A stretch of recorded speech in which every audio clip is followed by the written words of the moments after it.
miezi 3. Kosa moja karibu liondoe kila kitu.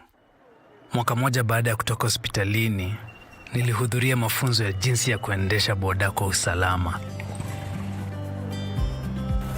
Boda ni life, lakini life si kitu bila usalama. Zingatia kanuni za trafiki.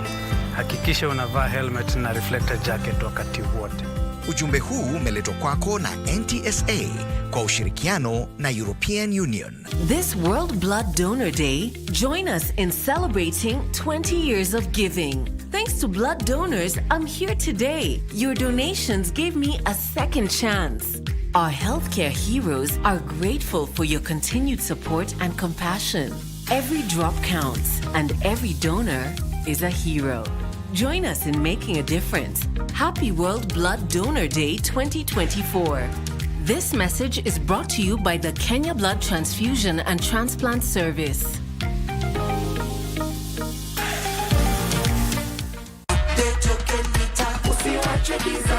Unajua, token mita yako inahitaji system update.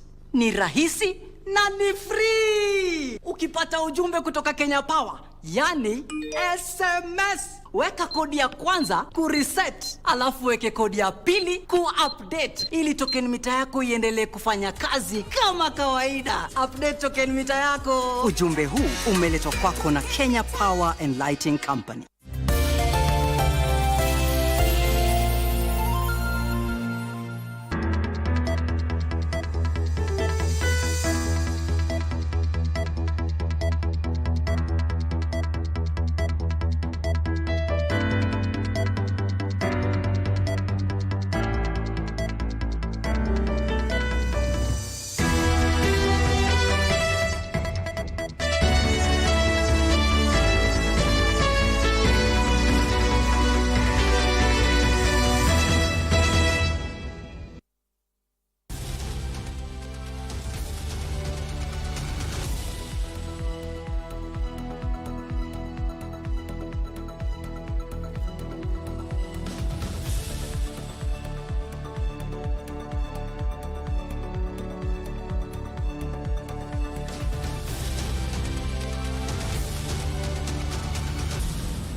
So will the government negotiate with the demonstrating Gen Z? That's the big question tonight.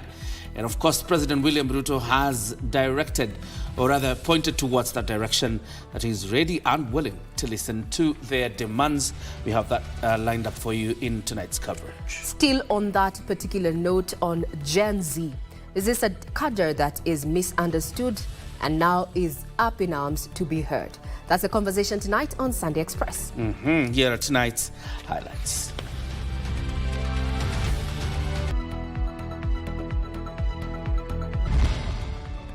I am very proud of our young people. They have stepped forward tribeless. They have stepped forward peaceful. And I want to tell them we are going to engage them. Conversing with the youth. President William Ruto hails youth for participating in governance issues, pledges to hold a conversation with them.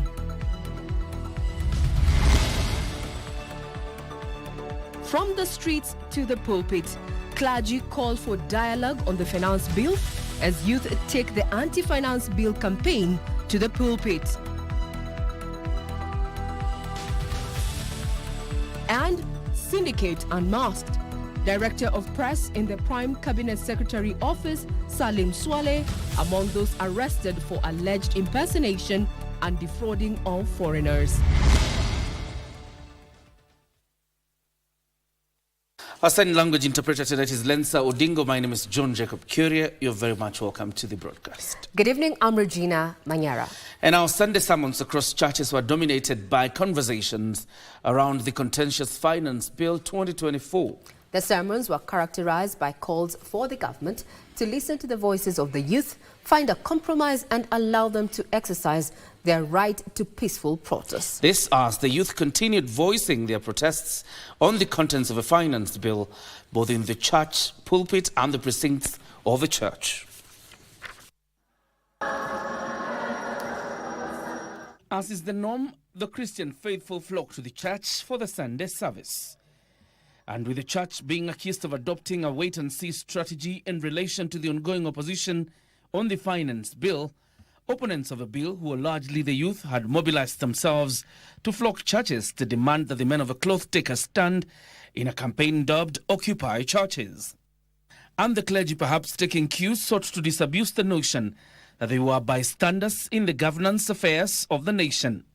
And in a rare show, the Holy Family Basilica Church, which was accused of shutting its doors to demonstrators during the Thursday protest, sought to defend itself from accusations of being hostile to demonstrators.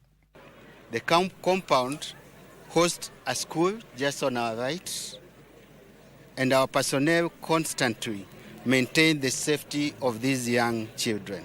Their liberation is also our liberation.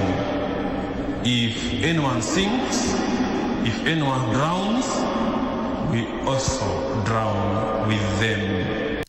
In addition, they would grant the youth time at the pulpit to speak on the finance bill. This bill seeks not only to overtax Kenyans, but also to promote oppression, which generally leads to a very poor quality of life for most people who are not as endowed as the people who are in power. The support from the church as a whole is an important thing when it comes to ensuring the agenda of rejecting the Finance Bill 2024 is successful. The traditional Sunday hymns temporarily set aside as the congregation was led by the youth in chanting anti-finance bill slogans.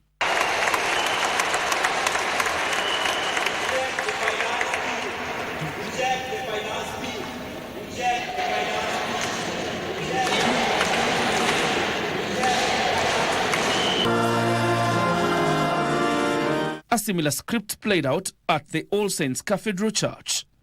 Provost Reverend Evans Omolo reiterated the need for the government to engage the youth on the bill. And therefore we applaud the courage of the young people to come out and to express themselves, an expression which is protected in the Constitution under Article 37. He added that the church has opened its grounds as an emergency medical center for demonstrators who may be injured or need medical attention during the protests slated for next week. All Saints Cathedral is historic, and we stand on the shoulders of our forefathers who went before us, who stood for what is right and opposed what is unjust. And that remains our position, that we will stand with what is right. Youths in the church called on the Inspector General of Police to take responsibility over incidents of brutality, even as they rallied their peers to show up for the demonstrations next week. One thing to the Kenyan police, tafadhali, it's a very peaceful protest. I have a problem specifically na clauses ina affect our parents na hawajui. Kama the clause for land ownership. That's a crazy one. This is not a tantrum of Generation Z and whatnot. All of us are Kenyans. Yes. All of us are citizens. All of us are saying something. And all of us, we are not ignorant.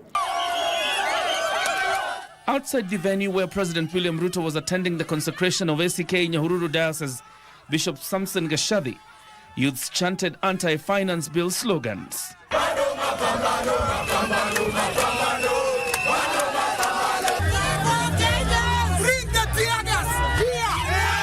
The bill enters the committee's stage and final reading this week.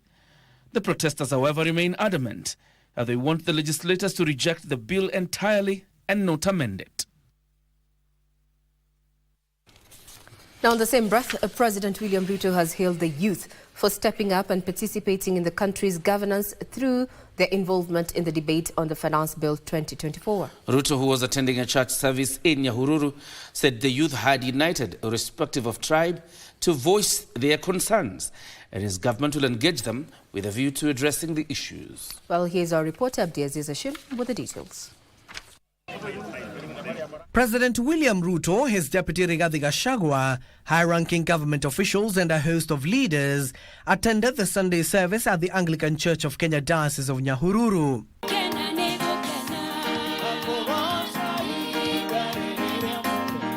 The leaders were attending the consecration ceremony of Reverend Major Samson Gashadi as the third bishop of the diocese, so that he will serve you with honesty. And when he took to the pulpit, He praised the youth for peaceful protest as they voiced their concerns on the Finance Bill 2024. I am very proud of our young people. They have stepped forward tribeless. They have stepped forward peaceful. And I want to tell them, we are going to engage them. We are going to have a conversation so that together we can build a greater nation. The Gen Zs have no tribe, no religion, no class, but they are our children. They are not enemies of the nation. Ruto acknowledging that he has been watching closely the recent developments and urging the youth to come to the table to air their grievances. So to Your Excellency and the leadership of this country, this is a discerning moment. Not so much talking, but I think listening to one another and reaching out to one another. What I want to assure them is that we are concerned about their issues. In this year's budget, I have enhanced the budget going to CDF to increase by 10 billion so that young people can get bursary and young people, we can build ICT hubs. The president said he will work with the young people to build a better country. Let me also tell the young people of our nation that in this year's budget also, we have increased our higher education loans board so that no child from any vulnerable family can lack an opportunity to be in a TVET or in a university. This as the Anglican Archbishop Jackson Ole Sapit urged police to refrain from using excessive force during the anti-finance bill demonstrations since the youth have been peaceful. Those are children from our families. Let us not use any excessive force, but we also urge them not to be lawless and destroy or maim or kill. To the Gen Z generation, I have been followed all through and I've heard your cry and concerns, and please forgive us where we have failed you as a church. Meanwhile, Deputy President Rigathi Gachagua has supported the church to bar politicians from using the pulpit to divide the nation and fuel political intolerance in the country. We have seen a lot of toxic talk in churches, a lot of insults, a lot of people talking at each other, and we don't want that anymore. Abdiaziz Hashim for Sunday Express. The finance bill, the contentious bill, has continued to spark diverse opinions over the weekend, with proponents and opponents trying to outdo each other on its merits and demerits. With the anti-finance bill protests set to resume Tuesday, various leaders have raised concern over the rising tension in the country. National Assembly Majority Leader Kimani Ichung'wah led a section of United Democratic Alliance legislators in a church fundraiser in Narok East constituency. Here, the leaders defended the decision of at least 204 members of parliament to vote yes for the Finance Bill 2024. Sababu kutopiga yes ni kusema ile ushuru ya mkate yenye iko kwa bill ikae kwa bill. Kupiga no ni kusema mkate iongezewe. Sababu bill ilikuwa na VAT ya mkate. Hii finance bill inasema tujinyime, tusiwachie watoto wetu madeni. Tusikuje kwa taifa ambaye kesho yake atituishi maisha ya kujidanganya na kuweka deni. Mambo iliyoko bunge, unajua mimi ni referee, siwezi kuzungumzia hapa. Na ngojea wabunge wakuje na kwa bunge na mambo yao. Nikiwasadia tu wafuate sheria, mambo ifanyike sawa sawa. Separately speaking in summoning ACK Church in Mosop constituency, Nandi County, President William Ruto's aide Farouk Kibet condemned the recent anti-finance bill 2024 protest and called for patience as Kenya Kwanza government tries to fix what he called limping economy. Ni vizuri kuweka maneno waziwazi, toeni hii, toeni ile, toa hii, usiweke hiyo. Rais anajali watu licha kwamba alipata uchumi ikiwa imesoroteka. We want to make it very clear that we are going to stand and we are going to pass the bill for the good of this country. At the same time, Director of Public Prosecutions Renson Igonga and some legislators clashed over the anti-finance bill protest. Speaking at the Hindindi Friends Church, Shinyalo constituency, Kakamega County, Igonga emphasized the need to follow the law. Hata kama unafanya nini, hata kama ni maandamano bila sheria tutawashika. Hii mkiona watoto wetu wametoka kuiranganga Gen Z, hiyo inaonyesha tuko na shida. Watoto wanalia, watoto hawana kazi. We never said edit. Reject. We reject the finance bill. Reject. Meanwhile, a section of youth in Nairobi County has maintained its stance on the bill, saying it ought to be rejected in its totality. They insisted that they will continue the peaceful demonstrations slated for Tuesday. The only way you can talk to us is through rejecting the bill. Don't amend. Don't edit. Just reject. So we are going to unite. We are united. No one is uniting us. We are uniting because we are one tribe, one Kenya, and we are moving forward as one team. We call upon the police. Police, you have wives, you have kids who are not police as you are. And therefore, we urge you, please protect us. The contentious bill, which will be dissected on Tuesday, will see legislators vote on clause by clause, even as schools announced early midterm break amid its anticipation of potential unrest. John Kahiro, Sunday Express. We reject the finance. And that sets the tone of our conversation tonight here on Sunday Express. We're looking at the Gen Z dynamics, their social integration and understanding. And joining me in studio, on my immediate left, we have Timothy Ekesa, who is the director of the Kenya Alliance for Advancement of Children Rights. Has many titles. We're going with that today. Thank you very much, sir, for your time. Then far left is Nancy Karitha, who is a counseling psychologist and youth mentor. Thank you very much, ma'am, for your time. So let's start off with, in your professional opinion, because so much has been said about Gen Z, I'd want to know from where you sit, Timothy Ekesa, having been a teacher and also pushing for rights of children. How would you describe Gen Z?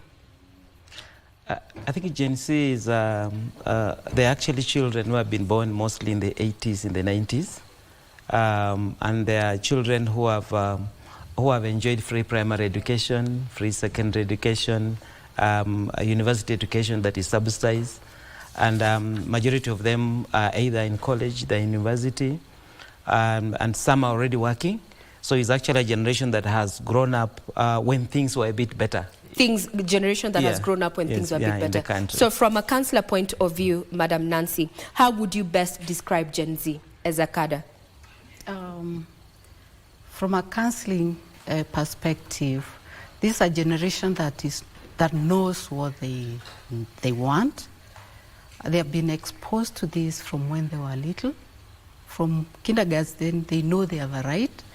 And it's a generation that would want to express themselves and to be heard, not just expressing, but they need to express and be heard. And this has been, even in families, they'll be questioning, whereas before it would be mom said, dad said. Today it's, or in that generation it was like, why should I do this? Convince me why I should be doing this. And at this point where they are questioning the same. Why is this happening to us? We've got the best education our parents could give. We've got all the opportunities promised to us. Where are they? Good question. So it is a generation that is educated, knows their civil rights, want to not only be seen but also heard. But then we are finding it difficult as members of the public. So where's the missing link between the social integration of this generation with the rest of society? They have been termed in some words as misunderstood. What do you say about that, Mr. Ekesa? Okay, maybe I want to say I work for children. I've worked for children all my life, last 29 years. And the Gen Zs come from the children. Yeah, most of them are the children we've worked with through school. And I want to say they have always spoken, but I think we've not been hearing. The biggest challenge we've had in this country that we don't listen, but they have been speaking. They speak from the time they were young children. They have been speaking throughout their processes. They have been speaking throughout their education. We've been taking them through education, through some said books that are political. If you know, I think there are a number of political books that our children have gone through, Betrayal in the City, I think Tumbo's Loshiba. If you look at those books, they are all talking about good governance. But again, when it comes now to seeing the good governance, they don't see it. That's the biggest challenge they're asking. What is this we've been hearing and now we don't see it? They have kept on talking, but we have not been listening. Madam Nancy, they've kept on talking, but no one is listening. As a councillor, what is really holding us back from, listening, giving an ear to this particular generation? I would say from a parent's perspective, the socialization that parents are always right. And so children should be able to listen and obey without question. Okay. And this generation is not taking that. So there's a disconnect. Yes. Authority, what the authority prescribes vis-a-vis what is when it comes to the reality of the Gen Z. Yes. But then how do we marry that perspective? Because we all need to coexist. How do we go about it? I think for me, we need a bit more to learn, to take a step and learn from them, to understand them. Actually, the problem right now, it's not it's us who don't understand them. It's not them who don't understand them. They understand us very well. They see what's happening in this country, and that's why they are actually asking us, why are you not listening to us? And actually, they're interested in also being part of this process. But we've always looked at them as children. We've looked at them as people who don't vote. We've looked at them as they're the future. Actually, they say they are future leaders. They are forgetting that the leaders of actual today. I've kept on saying that in every election, the majority of voters are children. Those are the people who become 18 every year. I think we've been with you on this, and I keep on telling you. Those are the guys we are talking about. And right now, the ones we are talking about who are now looking for IDs, maybe there are half. The ones who are in Form 3, Form 4, still in school, they're actually more than what we have right now. Right now, they have a team of close to 3 million. So they are young a formidable people. force. Yeah. We'll be getting back to that conversation. You take a quick breather. Remember, you can be part of this conversation. We are streaming live on KBC Channel 1, live on YouTube, and we're also on X. Let us know your views when it comes to the Gen Z dynamics. Is there a missing link in the social integration of this particular demographic? We'll be right back.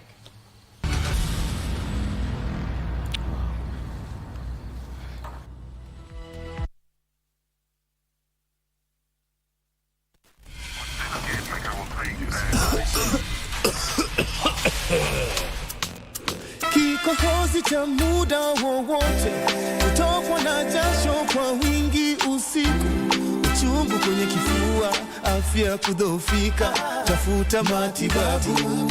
Labda ni TB ni ugonjwa wa kweli.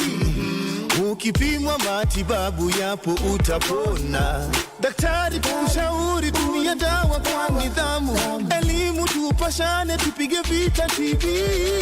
Pimwa TB, tibiwa ishi poa. Asanteni sana kwa kuwezesha Loto Moto kuwafikia wengi wasiojiweza kupitia *570#. Hapo umewafuta wengi machozi, umewaelimisha, umewapa makao, umewapa lishe na umewapa matibabu kwa namna tofauti. Asanteni. Asanteni. Asanteni sana. Na kwako wewe mchezaji wa Loto Moto, unajipa fursa ya kujishindia Probox nayo. Na kama Probox haikufai na umejishindia, tunakupa taslim 750,000 Kenyan shillings na mshindi na mtangaza 30th of June. Na mwezi wa July 28th na mtangaza mshindi wa Demio nayo. Na kama utaki na umeshinda, wacha gari, chukua chapa 750,000 Kenyan shillings kwenye *570#. Wewe si mshindi tu, wewe ni tegemeo kubwa. Tusaidie na tushinde. Nilianza kuendesha boda miaka michache iliyopita ili kuhudumia familia yangu. Sio kazi rahisi, lakini inaweka chakula mezani. Wakati huo nilifikiria siwezi kushindwa. Ningeendesha boda kwa kasi, kukwepa na kuvuka barabara ovyo. Ningefanya chochote ili kufika napokwenda haraka. Lakini siku moja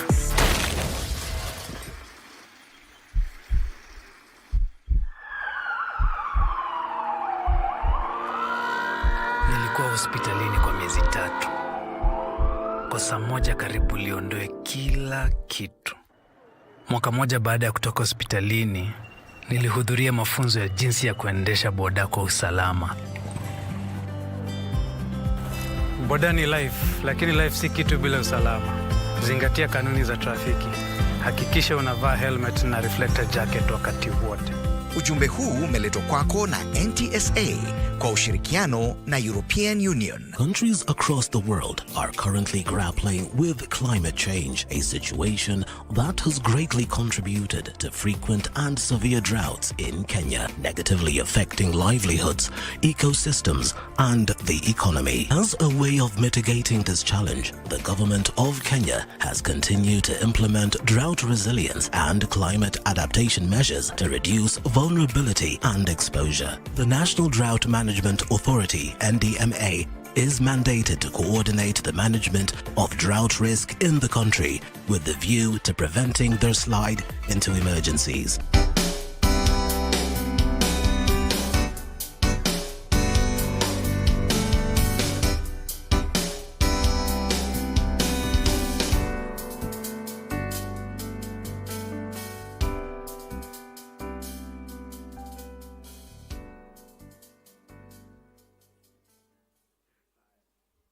The Kenya Institute for Public Policy Research and Analysis, KIPRA, will hold the 7th KIPRA Annual Regional Conference in Kisumu County from the 26th to the 28th of June 2024. The conference brings together state and non-state actors to exchange views on the future of industrialization in Kenya with a focus on the pathways in the bottom-up economic transformation agenda better. The conference will officially be opened by the President of the Republic of Kenya, His Excellency Honorable Dr. William Samoei Ruto. The key objectives of the conference are as follows: assess the policy, legislative, and institutional framework in accelerating industrialization in Kenya, determine the capabilities for industrialization, explore financing for industrial activities, discuss value chain development, industrial crops, natural resources, and emerging sectors, examine the nexus between demographic characteristics and the industrialization process,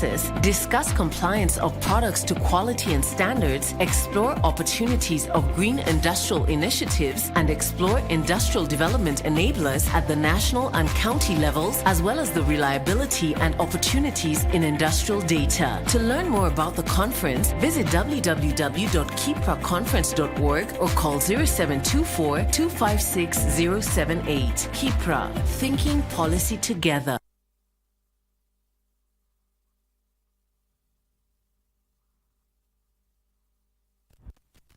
Welcome back, and the conversation is about Gen Z dynamics, the social integration, and trying to understand this particular demographic.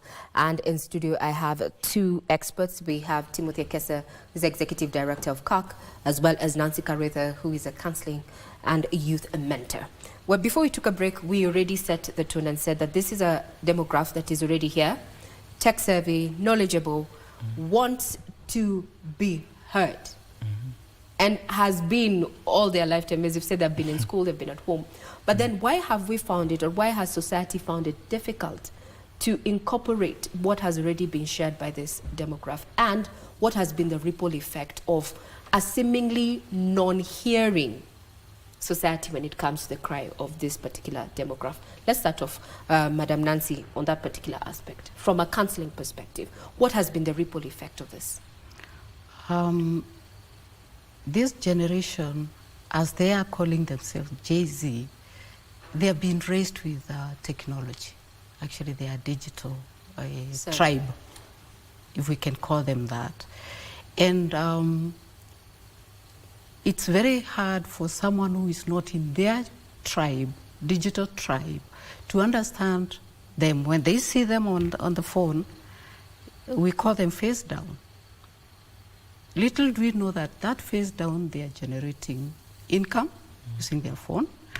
They're doing so many things that don't fit the mold that we have set for them. Most of these young people today, they are self-employed. And they're using their gadgets for that. But for this generation, maybe from where I come from, the generation of my generation would be looking at them, why aren't you looking for a job, a formal job? So they're not fitting in that a mold that we have for them. They need to have a formal job. They need to behave like this for them to be relevant in society. But for them, they feel where they are is where they fit, and it's where they need to play a part in building their nation. As they build themselves, they feel, and it's true, they need to feel part and parcel of building the nation.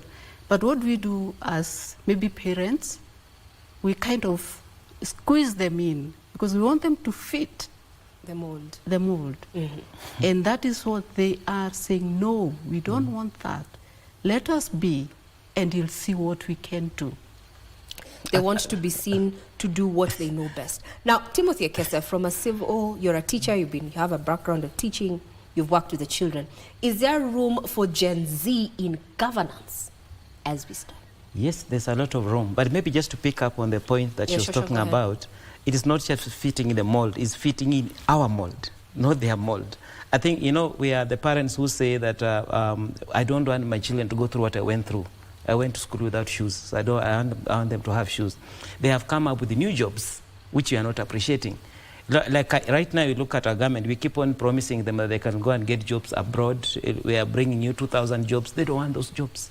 They're asking themselves, they're asking us, why do you want us to go out? They have eyes, they have ears, they can see that there are some Kenyans who are getting educated and they are coming, they are getting jobs here, but they are being told, we want you to go to Europe, we want you to go to Arabia, we want you to go elsewhere. They don't want that. So for me, it's actually up to us to ensure that we listen to them, and there are spaces for them.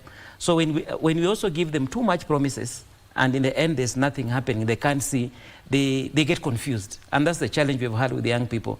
At times our politicians, they promise too much without delivering anything. And they are people of today, they are instant, they want everything instant. If you say instant. Yeah, if you say instant coffee, instant everything, instant jobs, if they say you are giving us 2,000 jobs, let them see even 1,000 jobs or 500 jobs being created. But you can't say we'll give you 5,000 jobs and 2 years later there's not even a single job who they can identify one of them being in that job. So they actually, to me, it's that we don't understand them, and we are also not giving them space to say what they want to do. It's actually participation. Something which I've talked about. But then let me be the devil's advocate in this particular platform. This particular generation is people who are eligible to actually casting their vote. Yes. But statistics as they are, they have been significantly missing from these processes. So now we find ourselves at a crux socially. We are trying to understand this generation, as you said, the instant generation. But they have, over the years, missed that bus. How do we marry that? Actually, they've missed the bus because they have been discouraged by us. Because one thing they tell us, I work with them every day, they tell us that last time you voted and your vote didn't count, why should I vote? I think they're realizing that maybe it's in futility. We do things that don't make any difference. They want to see, they're asking, why are some people in some positions forever? How do you have somebody who has served in 4 governments?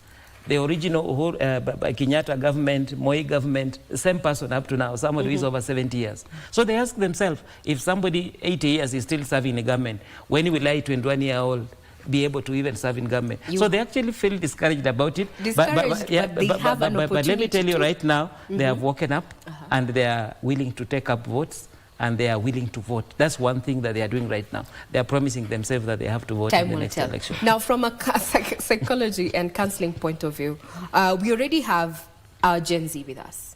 In the next 4-5 years, they're going to be seated in places of power. What do you envision for this particular demographic in the next 5 years to come in terms of governance, in terms of, homes, work and such? Are we expected to see quite the drastic change in the next 5? I would want to go back a few years back.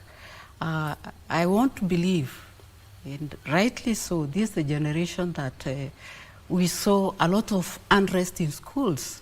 Okay. Because they were saying we need to be heard by our school administration and all that. And they were actually heard.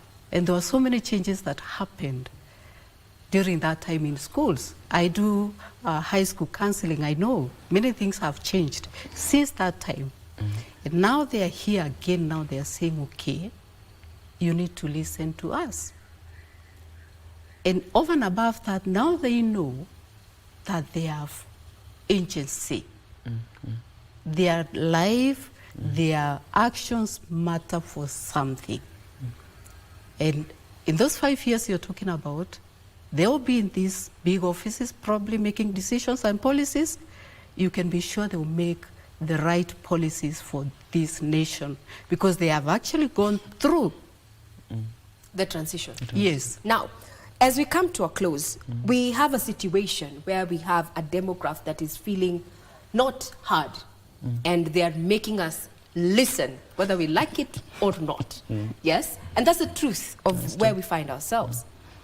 How do we demonstrate that we have heard this generation or that we are taking into consideration what it is that we're saying as we come to a wrap from with your on your professional perspective as you come to a close?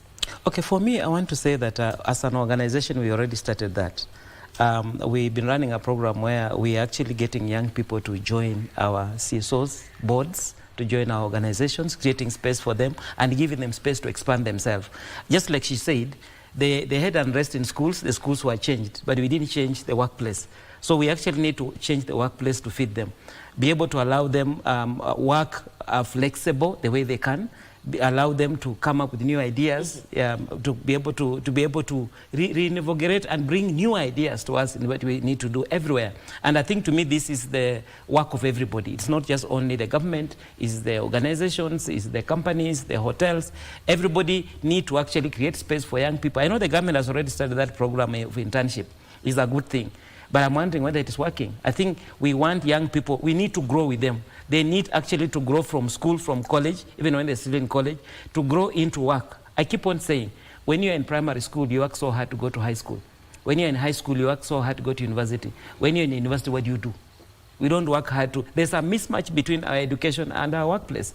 And that is up to us to be able to ensure that we who are working, that these young people, we work with them. My organization, I've already taken 2 of the young people who actually, one of them trained even as a pilot, but she's working in work of empowerment for girls. Because we created space, she has fitted, and she loves what she's doing. She's even saying she might not want to fly because she knows what she's doing. So we create spaces for the youth. Yeah. Madam Nancy, as you come to a close, what do you think we can demonstrate as a society to ensure that this demographic is not only just heard, but we also put what we've heard from them into action? For me, mine is very simple. Deliver what you promise. As simple as that. Deliver what you promise. You promise them jobs after school, after university, give them jobs. And if you can't, please don't promise. Because they're not taking that. You can't promise us something you can't give. The other thing I would want us to do, or I would, hope to see parents or institutions, including the churches, doing is being authentic. If you're preaching integrity, can you please model that integrity? And I'm very proud of Gen Zs.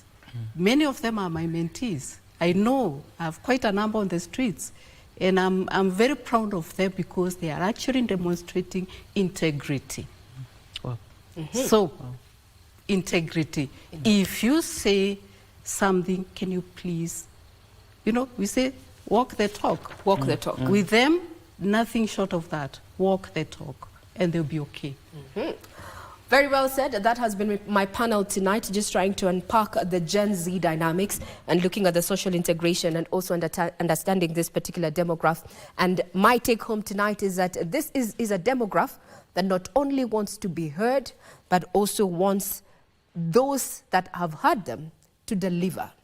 It's no longer verbatim. They want things in practicality. My guests tonight have been none other than Timothy Kesa, who is the director of the Kenya Alliance for Advancement of Children's Rights, and Nancy Kioria, counseling psychologist and youth mentor. Thank you, ladies and gentlemen, for your time. But we proceed with Sunday Express. But first things first, let's have a quick breather.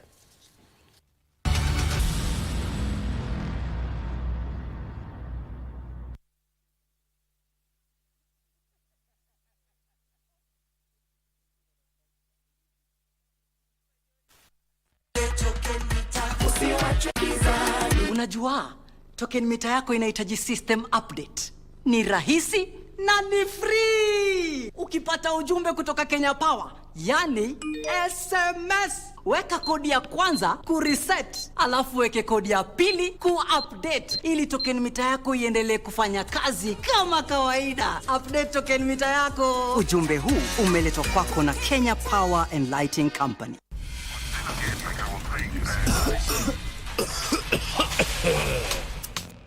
Kikohozi cha muda wowote, kutokwa na jasho kwa wingi usiku, uchungu kwenye kifua, afya kudhoofika, tafuta matibabu.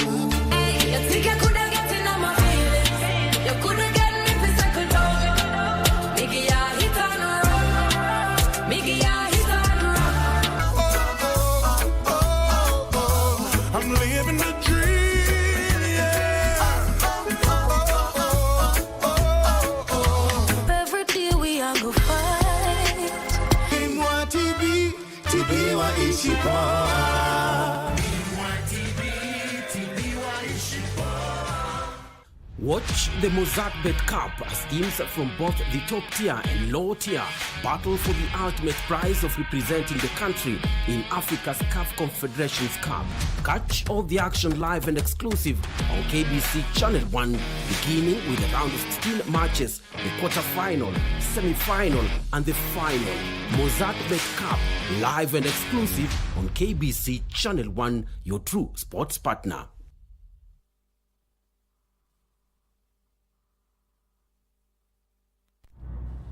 Welcome back. You're watching the Sunday Express, and now Dr. Austin Omondi, also known as Japrado, who had been abducted today, has been released. Dr. Austin was abducted by unknown people. Earlier, medical doctors expressed deep concern about the whereabouts of Dr. Omondi and urged the authorities to handle the matter with transparency and respect for human rights. According to the medical doctors, Dr. Omondi, popularly known as Japrado, was abducted as he was mobilizing blood donations for the victims of the ongoing Finance Bill 2024 protest at Sikh Union Ngara in Nairobi. Dr. Austin Omondi is the person who started Medics for Kenyans, an initiative that was helping people who are injured during the demonstrations on Thursday, and they did a lot. They treated many patients who were based at Jamia Mosque. He disappeared this afternoon, and we have come to make a report at the police station. The volunteer medic has, however, been released this evening after medical doctors and Kenyans raised concerns about his whereabouts. We are demanding for immediate release of Dr. Austin Omondi. And we have said immediately before today midnight that it's very unfortunate and it's a dark day. We know that even during the times of war, even the warring parties, there is one agreement that is unwritten, that you never touch medics. We are standing as one. The doctors are with you, the lawyers are with you, and we urge other professional organizations, support where you can. Earlier, doctors had urged the authorities to join them and ensure his well-being, assuring them to continue monitoring Dr. Omondi's situation closely. Dr. Austin Omondi is a qualified medic by training and profession. He opted to contribute his skills and expertise in assisting injured protesters. And now the Director of Press at the Office of a Prime Cabinet Secretary, Salim Swale, is among several suspects arrested in connection with a well-choreographed scheme to defraud foreigners. Swale, who is also a former news anchor, was picked up Sunday by detectives alongside some of his co-conspirators on grounds of impersonation, misuse of the Kenya Railway Office facilities and fraud. In a statement released by Peter Warotere in the Office of the Prime Cabinet Secretary and Ministry of Foreign and Diaspora Affairs, those nabbed had perfected the art of renting office space to criminals and given them access through fake entry badges to access the premises and swindle unsuspecting visitors. They are reported to have also attempted to bribe the arresting officers. Investigations into the fraudsters' cabal have revealed several conspirators, including government officials who aided their illegal activities, and are being sought.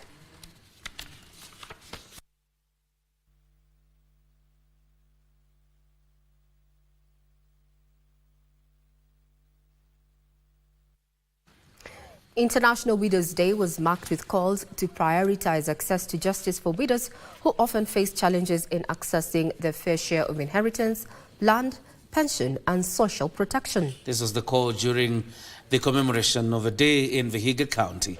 The First Lady, Rachel Ruto, who was also attending the event, called for enhanced access to justice to ensure widows are economically empowered.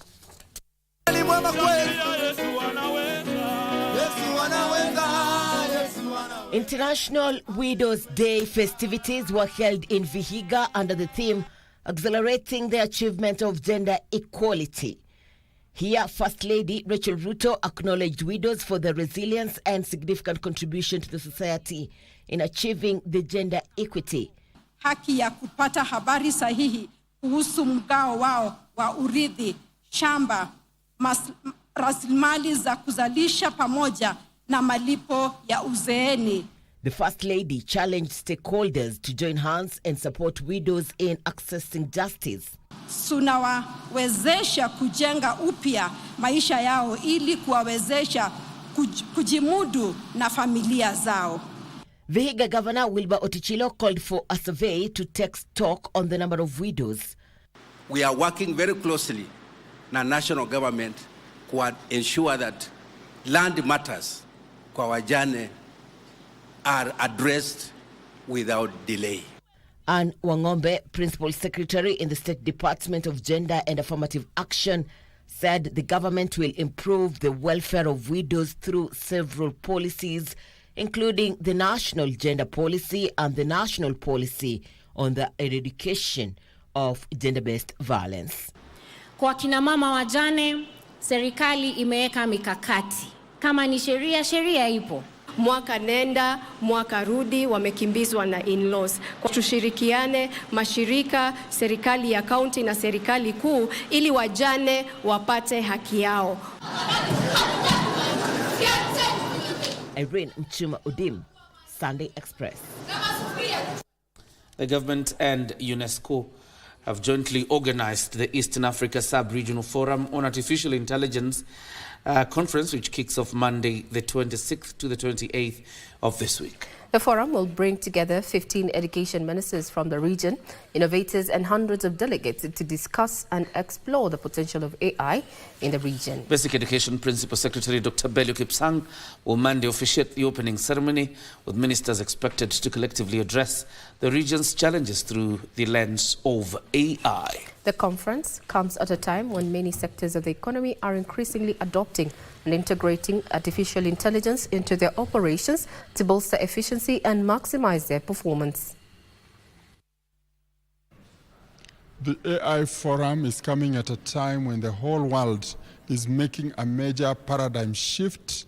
We are not just in the IT era, we are moving into the AI era, where every business from agriculture to medicine to education to transport will all be driven by artificial intelligence. We will see how we utilize artificial intelligence, right? How do we implement it in the different sectors? And actually, at what level we are capacity-wise to do so? Do we have the right infrastructure? Do we have the right institutions to do so? Do we have the right experts? Now, Kaumoni Boys High School in Makueni County has been officially indefinitely closed. This is after students went on rampage and destroyed classes, dormitories and administration offices in what they term as poor school management, Gen Z. More from the County News Roundup. 1,700 students from Kaumoni Boys High School in Makueni County have been sent home after they destroyed school infrastructure, allegedly over poor management. The school principal, however, declined to talk on the matter. Principal anatumia pesa na anakula, zingine anatumia vibaya. This as the government reiterated its commitment to enhancing peace and security in the North Rift region. Interior PS Raymond Omolo was in Samburu County to assess a security situation. He said the government will not relax until all criminal elements are eliminated in the county. Deploy the additional NPRs that are needed to help in making this place safe and secure. Separately, a bishop from Narok Town, Narok County, has been recognized as a peace ambassador for his efforts in promoting peace. Every responsibility given, it takes the grace of God to perform. So I'm praying for God's grace to be able to fulfill my responsibilities. In tourism, the recovery of hotels across Nyeri County due to COVID-19 pandemic has begun reopening up. Of course, we still need to put in the work as government, as stakeholders in the hospitality sector. We have had post-COVID, a lot of people struggled, businesses with renovating. And in Kilifi, the government has allocated 70 million shillings for the construction of the Marine and Coastal Research Center, the Malindi Marine National Park. Msaada wangu kwa dakika hii ni kuhakikisha kwamba katika budget kule katika serikali kuu pesa za huu mradi mwanzo uwe uko, kwa sababu the structures have to be in place ndio yale mambo mengine tuweze kuyajadili. In addition, a land ownership dispute is brewing at Chogo estate in Kisii Town, pitting the SDA church and a children's home. That stay order hearing was done and the ruling will be done on 19th next month. So unfortunately, on Thursday, we were called at night that the church is being fenced off. Why don't they wait until the appeal court may rule about that stay? Meanwhile, the national government affordable housing project in Nanyuki County is nearly 50% complete, with the official opening scheduled for October this year. Tunatuni kupaka rangi kwa sababu as you see here, kazi ya rangi ni mingi na madisha pia ni mingi. So imesaidia vijana sana. Wale vijana walikuwa na kazi wanaida mtaani, sasa wamepata kitu ya kufanya. Finally, authors and publishers are calling upon the government to reduce tax levied on publishers to encourage more writers to explore the publishing sector. Ningependa kwamba leaders yetu iweze kusupport wale ambao wanachipuka kwa waandishi kutoka na sensitization iwe kwa wingi. Pastor Frederick, Sunday Express. We go back to health matters, and the Kenya Union of Clinical Officers now say failure by government to address the clinicians' strike, now in its 84th day, points to the complete lack of commitment by government to address challenges facing the health sector. The union, whose members have been on strike since the first day of April, noted that out of the 10 demands, only one has been met. They marked the 84th day since the clinical officers downed their tools. It is a strike that the union leaders have termed as the longest by clinical officers in history, with no resolution in sight. Among the demands by the clinicians include finalization of collective bargaining agreements, implementation of payment of 15,000 shillings risk allowance, issuance of letters of promotion by county governments, recruitment of over 20,000 clinical officers to bridge existing gap, among others. When you ask us to enter into a return to work agreement that continues discrimination of the contracted workers, which is against Article 27 of the Constitution, then they are basically asking us to sign ourselves into an illegality and forfeit the rights of our members. And that has been one of the major issues that we have had and where we have not been able to agree. Our 10 agenda that we brought on the table have not been addressed, only one have been addressed, and also the fragmented way of management in the health sector with the Council of Governors, where they continue holding different positions in issues that pertains to health, specifically on the issues of the UHC, where there have been a projection to put them on a permanent and pensionable, the other part of the Council of Governors holding a different position, and that has actually resulted for them to be extended on punitive terms. The union leadership is further accusing the counties of Mombasa, Kiambu, Kisii, Vihiga, Homa Bay and Embu of harassing, intimidating and withholding members' salaries. Clinical officers in Embu are set to hold regional demonstrations to protest what they have termed as intimidation and coercion by the county to return to work. Instead of the employer listening to us, they have moving into intimidation, and that is why you find that some of the facilities are running. Haufai kulipwa ile kazi ambayo hujafanyia. Ndio sababu tuliongea na wao na wale walikubali, kwa sababu wote walikubali kurudi kazini na wote tukawarudisha kwa payroll. The recent reduction in budgetary allocation to the health sector is also a matter of concern, with the union saying what the sector needs is more money to help actualize universal health coverage.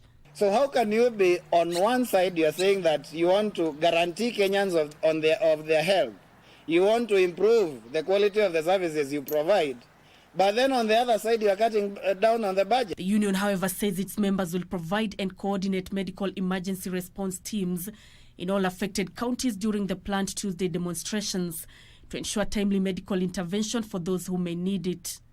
We will use our own resources to give services to those people who will be injured, including police, so that then we don't lose life in the line of them exercising Article 37 of the Constitution. Nancy Okware, Sunday Express.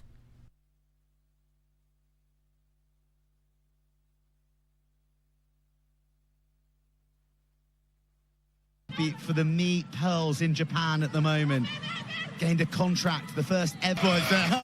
Peace Leadership Conference Africa 2024 in Nairobi. The conference will kick off with a tree planting exercise at Konza Metropolis on Tuesday, June 25th, led by Chief of Staff and Head of Public Service Felix Kosgei alongside the Cabinet Secretary for Environment Soipan Tuya. On Wednesday, June the 26th, President William Ruto will officially open the conference, initiating discussions on peace, development and cooperation under the theme One Family Under God, empowering African Renaissance as a global catalyst for freedom, peace, and sustainable development. GPLC Africa 2024 will inspire and empower us all. Join us at GPLC Africa 2024 in Nairobi from June the 25th to the 27th at the Radisson Blu Hotel, Upper Hill. Register now at gplcafrica.org/registration. Together, we can lead the way to a more peaceful and prosperous future.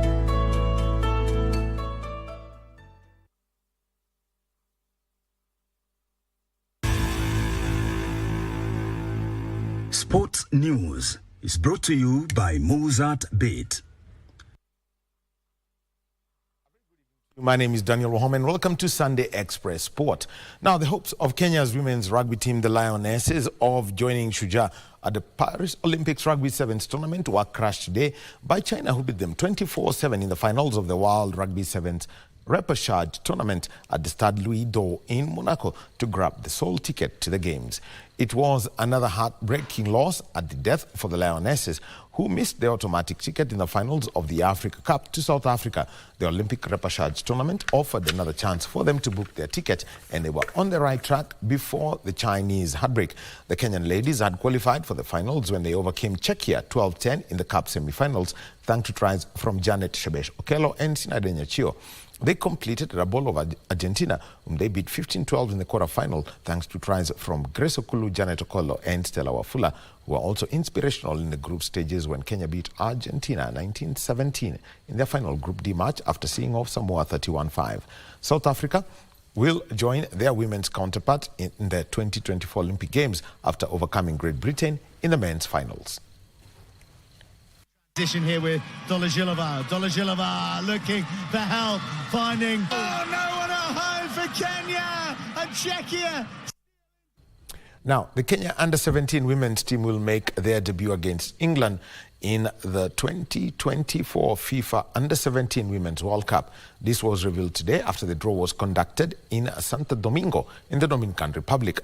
The junior starlets, who eliminated Burundi 5-0 on aggregate to become the first Kenyan soccer team to qualify for the FIFA World Cup finals, were drawn in Group C, where they will face 2008 fourth-placed England on the 17th of October this year before they meet two-time champions Kioria DPR and 2018 runners-up Mexico.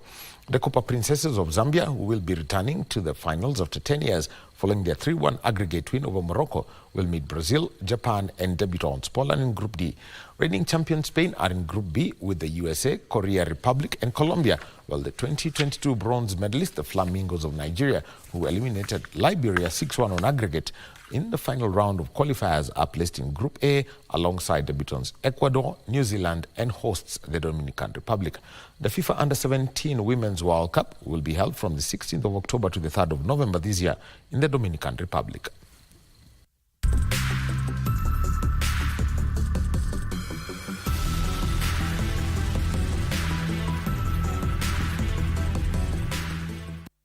Manyara crowned the FKF Premier League champions for a record 21st time in style after beating Bidco United by 4 goals to 3 in an entertaining season ender played today at the Kenyatta Stadium in Machakos. The win was the final game for coach Jonathan McKinstry, who's parting ways with Gor Mahia ahead of the CAF Champions League assignment coming in August. Gor Mahia ended the season with a hard-fought 4-3 win over Bidco United at the Machakos Stadium in the last game for head coach Jonathan McKinstry, who is parting ways with the champions. It was also a game that saw Cabinet Secretary Eliud Owalo in the main stands watching the champions, who are on their way to the CAF Champions League. Golden Boot winner Benson Omala opened the score early in the first half and added a second 3 minutes later from the spot, before John Kelwish pulled one back for the hosts in the 35th minute, with Kogalo leading 2-1 at the interval. Kelwish equalized in the 66th minute before Mark Shaban restored the Green Army's lead 7 minutes from the final whistle. Rooney Onyango extended the visitors' lead with a 4th goal in the 93rd minute, but Bidco responded immediately through Jacob Onyango, who got his name on the score sheet 2 minutes later as Gor under hard-fought victory in a 7-goal thriller. Gor were handed the league trophy after amassing 73 points, and from 21 victories, 10 draws and 3 losses. Gor Mahia will represent the country in the CAF Champions League next season after they were kicked out this season for failing to meet club licensing rules. Tusk FC finished second with 65 points after beating Kakamega Homeboys by a solitary goal, followed by Police FC with 57 points after playing to a 2-2 draw against Kariobangi Sharks in their final match. Bandari silenced Talanta FC 2-1 to finish 4th with 52 points, a point ahead of 5th placed AFC Leopards, who defeated Ulinzi Stars 1-0 in their backyard, dislodging Nairobi City Stars to 6th. Shabana FC survived relegation, ending the season in 14th place with 38 points after beating Morangasil 1-0. Muhoroni Youth and Nzoia Sugar have been relegated after finishing in the bottom 2 positions, while Sofapaka came from behind to beat Nzoia Sugar 3-1. And Sarah Moraa has won Kenya gold medal in the women's 800 meters during the African Senior Athletics Championships in Cameroon, with Lilian Odira taking the silver. Alex Kipentich made it a Kenyan double when he won the men's 800-meter race. Meanwhile, Kenya Ice Stock team will be all out to defend their title when they take to the surface during the Ice Stock Sports Africa Cup, scheduled for the 28th to the 30th of this month in Libreville, Gabon. The team of both men and women have been training at the University of Nairobi's tarmac surface in preparation for the championship, with the women set to defend the title. They won in Windhoek, Namibia in 2022, while the men hope to make it a Kenyan double after settling for silver. The president of the Ice Stock Sport Federation Africa, Tim Goge, said they had received some plates from their friends in Germany to boost their preparations, hoping that the Kenya government will also facilitate them as they prepare to leave for Gabon on Thursday next week. We are very sure even this time the men will get the gold and the women will retain the gold position. I don't see anybody there who is very tough, but I think Namibia could be a challenge, but we know them. We will manage them. And we are not giving up, but we are still praying that between now, tomorrow and Thursday, the government will come in and rescue our situation.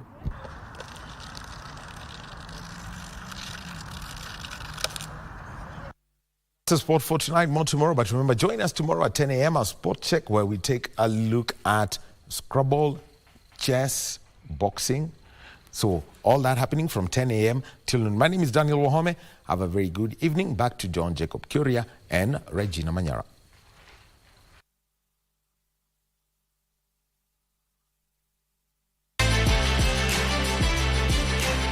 Sports News was brought to you by Mozart Bet. You can lift the plane. The higher you fly, the higher your win. The sky is the limit. Mozart Bet. Eliza, we put a cap on Sunday Express. Thank you very much for joining us tonight. A sign language interpreter was Lensa Odingo. Have yourself a good night and, of course, a fantastic week ahead. And hope you will all be safe.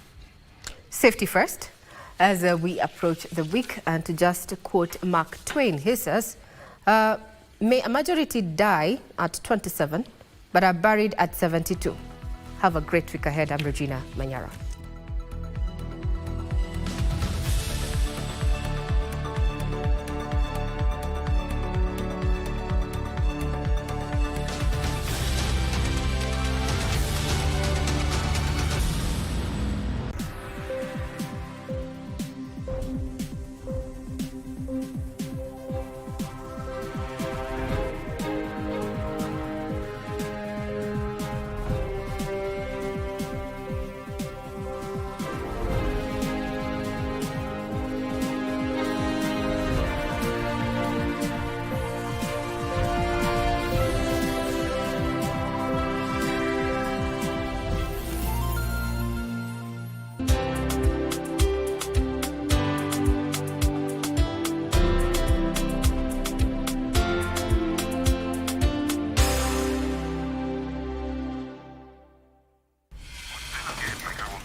Kikohozi cha muda wowote, kutokwa na jasho kwa wingi usiku, uchungu kwenye kifua, afya kudhoofika, tafuta matibabu.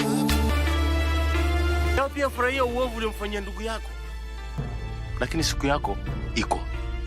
Nuru akinywa hii dawa, nitamtuma kwa Jasiri moja kwa moja. Jasiri, unataka kupigana na mimi? Eh? Unataka kupigana na mimi leo? Uweze endelea kumfanyia unyama huu shemeji yangu. Wewe rukaruka tu kama kuku anayetaka kutaga mayai. Mwatibi, tibiwa ishi poa. Countries across the world are currently grappling with climate change, a situation that has greatly contributed to frequent and severe droughts in Kenya, negatively affecting livelihoods, ecosystems, and the economy. As a way of mitigating this challenge, the government of Kenya has continued to implement drought resilience and climate adaptation measures to reduce vulnerability and exposure. The National Drought Management Authority, NDMA, is mandated to coordinate the management of drought risk in the country with the view to preventing their slide into emergencies.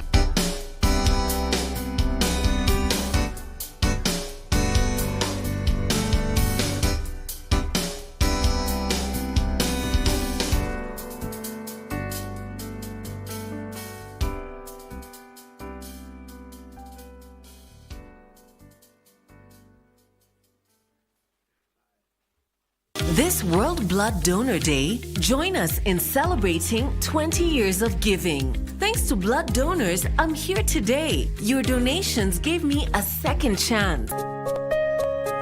Vile alikuwa naenda akikua, nikaanza kuona hii mtoto yangu si kama watoto wale wengine, kwa sababu akianza kwenda badala aanguke akae chini, anaanguka mbele.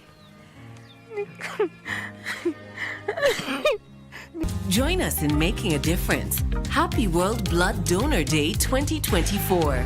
This message is brought to you by the Kenya Blood Transfusion and Transplant Service.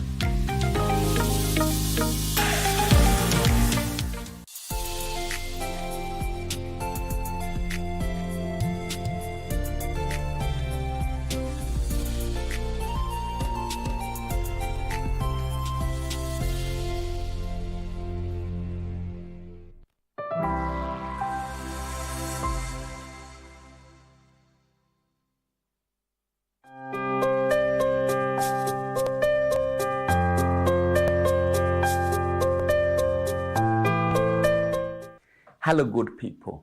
This is Save a Life, the only program that is saving lives. And thank you for your continued support.